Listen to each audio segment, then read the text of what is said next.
example, I will be using a poem that is both in Spanish and in English. This further demonstrates how this method works for your English classes, your foreign language classes, and also public speaking.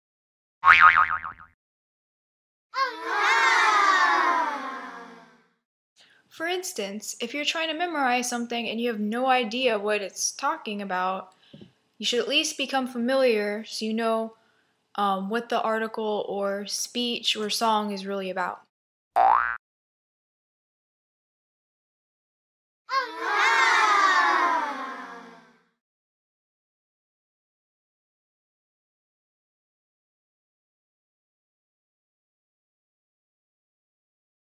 Okay, right here is where I numbered each paragraph, and right here is where I put like each key point for each sentence.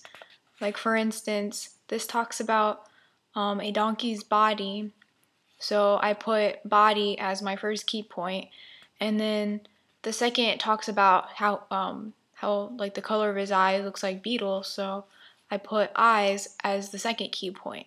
And you do that for all the paragraphs, key points for each sentences. And on the other side, I put how many sentences are in each paragraph. Now this might not work for every single thing, like mostly poems, but if some key points are the same for several sentences, you can combine them, and then you can still put the key points right here. I know it sounds silly to memorize a layout because you're supposed to be memorizing this, but it helps in the long run. If you're in the middle of a poem or a speech or a song and then you just forget what you had to say, if you remember the layout, it will help you. It's a plan B. But if you remember basically, oh, paragraph 1, I know it has 2 sentences, so if you're in the middle of saying one sentence and you can't remember if it had another sentence or not, be like, oh, I know it has 2 sentences, so I know I have to say another sentence after the one I already said.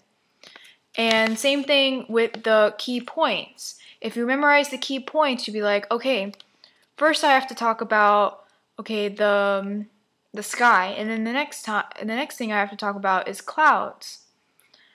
If you memorize that, if you're in the middle of talking about the sky, but you can't remember the next thing you talk about, if you memorize the layout, you would know that the next thing would be clouds.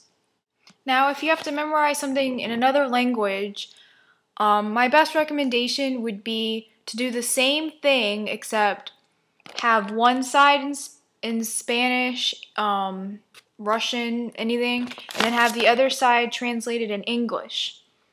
And on your English side, have your key point so you remember while you're saying it in another language, you will still remember.